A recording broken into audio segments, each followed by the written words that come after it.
expected to please God? Have you ever thought of how this expectation might help or hinder your relationship with God and with people in other areas of your life? Have you ever considered how pleasing God would help you face all the hardships of life? Never thought about that? So I invite you to bear with me and spend some time watching this video, because I believe the things said here will be significant for you.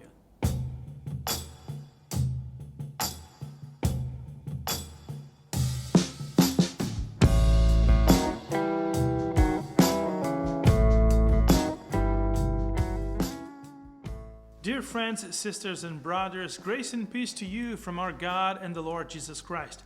I hope my words find you and your family safe and sound. Today we will talk about the book of Hebrews, chapter 11, only 3 verses, verses 4, 5, and 6. By faith, Abel brought God a better offering than Cain did. By faith, he was commended as righteous when God spoke well of his offerings. And by faith, Abel still speaks, even though he is dead. By faith, Enoch was taken from his life so that he didn't experience death. He could not be found because God had taken him away. For before he was taken, he was commended as one who pleased God. And without faith, it is impossible to please God, because anyone who comes to him must believe that he exists and that he rewards those who earnestly seek him. Verse 6 makes a significant consideration. Without faith, it is impossible to please God. The writer makes it clear that not pleasing God is a problem. But why would that be? Why would we be required to please God? Is it not enough to worship him and recognizing that he is Lord over our lives? And moreover, how can it even be possible for someone to please the Almighty? First of all, the Bible doesn't say we must impress God. It is absolutely normal to turn to religion and spirituality, or to seek a relationship with a supreme and powerful being when we find ourselves in a difficult situation. There is no problem at all with that. This is what God expects us to do actually. Ask and it will be given to you. Seek and you will find. Knock and the door will be open to you, said Jesus in Matthew chapter 7. God is waiting for us to seek him in difficult times. However, contrary to what people may think, pleasing God has nothing to do with performing a heroic act to calm his wrath. We don't seek to please God to show off our talents and skills so that he will bless us back as payment for our excellent services to his kingdom. No.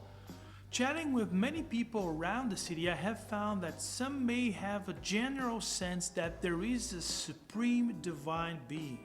Others have a suspicion that this being wants them to search for him. But unless we have faith and believe that God exists, he does indeed want people to seek him and have a relationship with him, and he will reward us richly when we do. We can't actually begin to worship him. And here's what you need to do then. Calm your heart and decide to trust God. Having faith means knowing that your fear is no greater than your hope. Show God you believe that he is God of hope. If you can do it, you have made your point. That's not trying to impress God. No, this is submitting yourself to him unconditionally.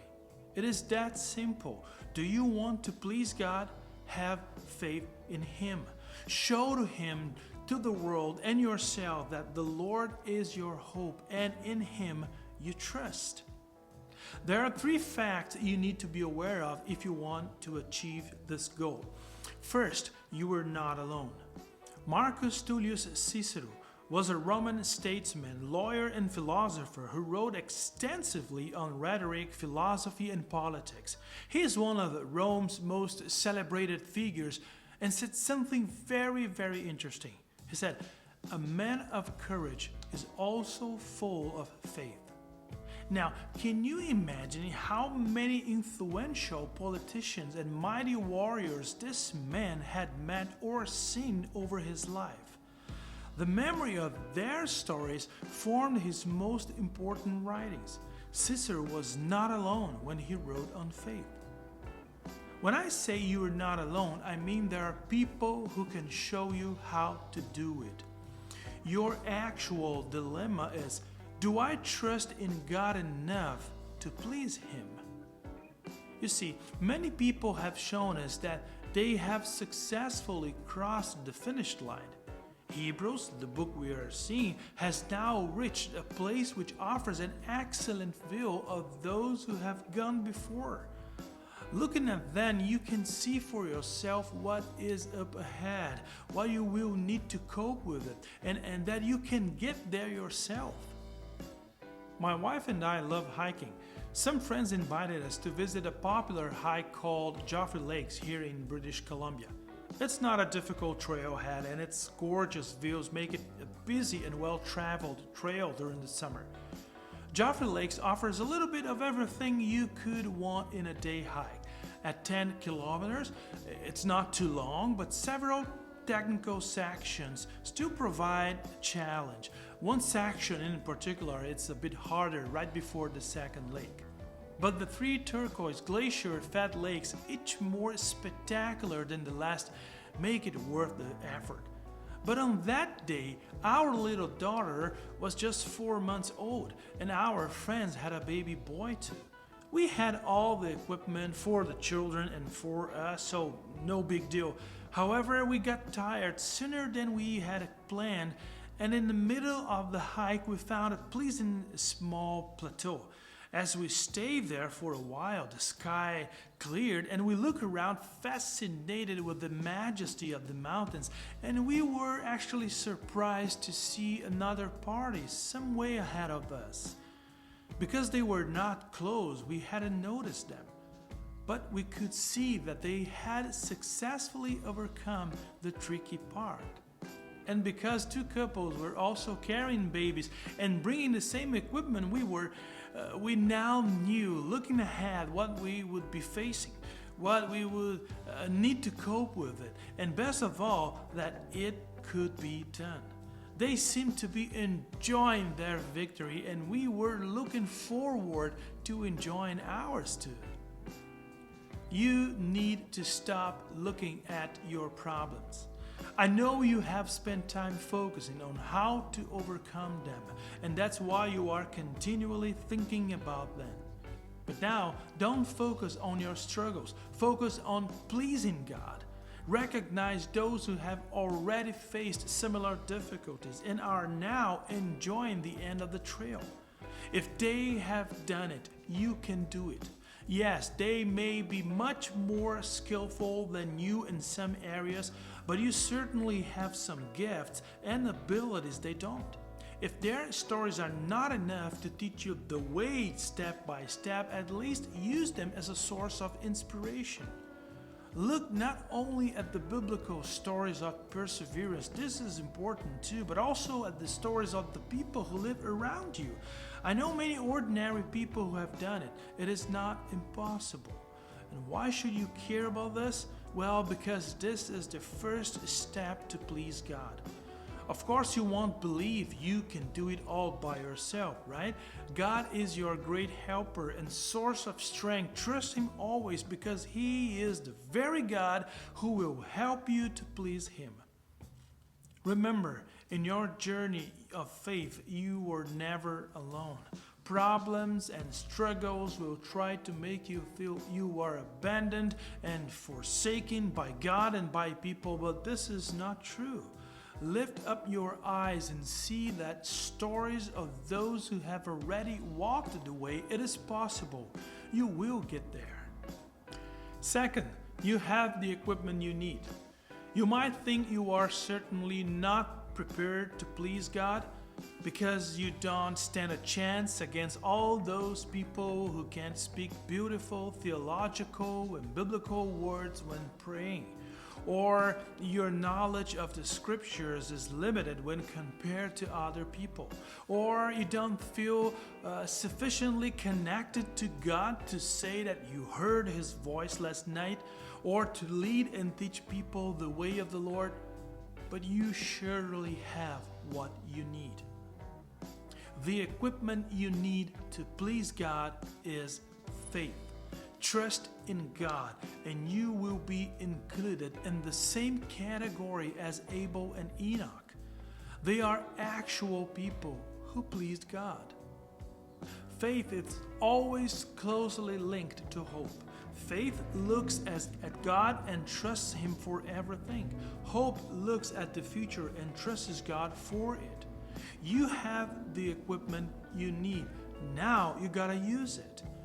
Keep hoping for a better world, yes, and keep hoping for a new bodily life beyond the grave, yes, but never stop believing in the God who raised Jesus. Otherwise, your hope may deteriorate into mere optimism.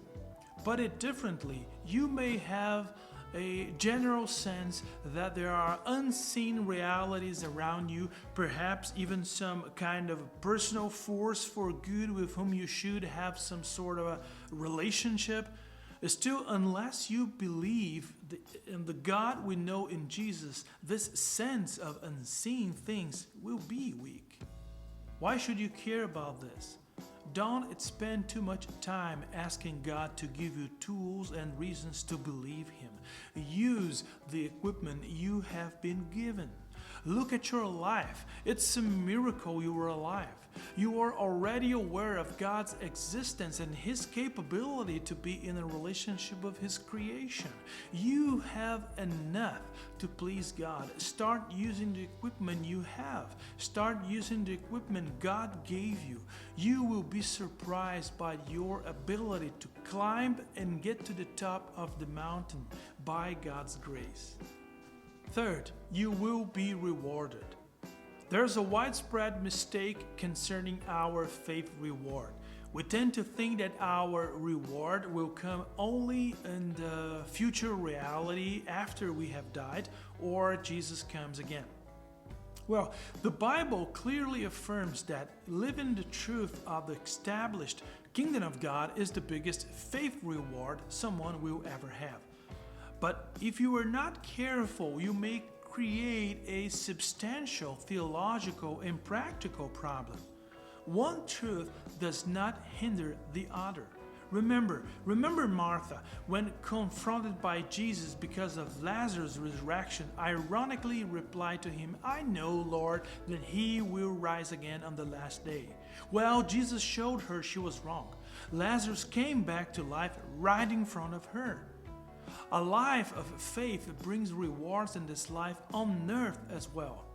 Then people will say, "Surely the righteous still are rewarded. Surely there is a God who judges the earth." The main reward you will receive is the reality of a peaceful life, even in the midst of troubles. And this is probably what you want most now. I remember visiting an art show with painting on the theme of peace. All the painting but one portrayed beautiful pastoral scenes of total and absolute tranquility, and they certainly meant peace for me. But the painting that got my attention was different. It depicted a massive waterfall that, although still beautiful, was pouring down furiously, forming a clouded and violent river current down there. And troubled waters never represented peace in my life. But I took a closer look and noticed a small, fragile tree branch projected a little above the stirred waters, and a little bird was singing quietly in its nest despite all the agitation immediately below.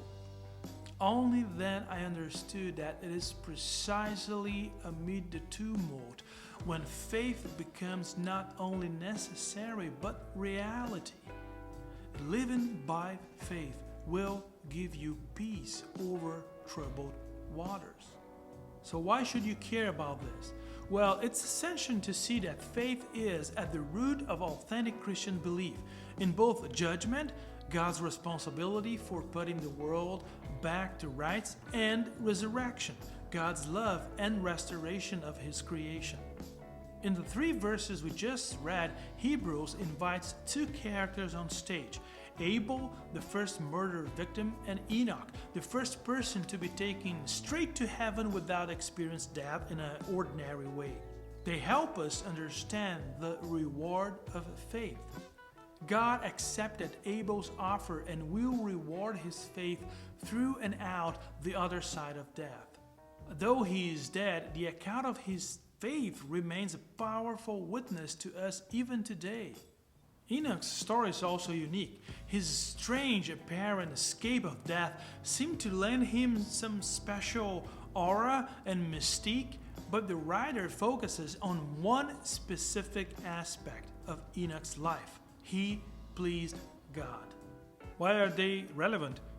Because we usually put our faith in practice during a battle or a storm.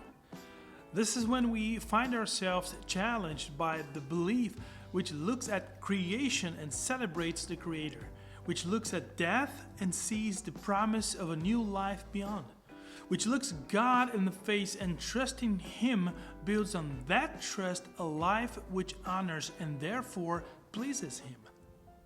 So here comes the question again. Are you expected to please God? Yes, you are. And that's a great thing. You will benefit from it. And by God's grace, it can be done.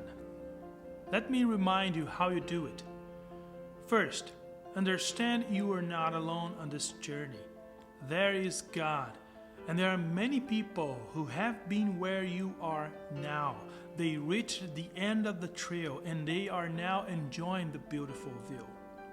Second, accept you can make it because you have what is necessary to accomplish the mission. Spend time in prayer, ask God to open your eyes, be alert to realize the potential God has already invested in you. Use the tools He has given to you. And third, expect to be rewarded because this is promised in verse 6. Seek the Lord, trust Him always, and the rewards will start to arrive at your life. And many of them have already come. You know that. But many others are still on the way for those who earnestly seek Him. May our good Father in heaven bless you with peace and understanding of His word. Bye now.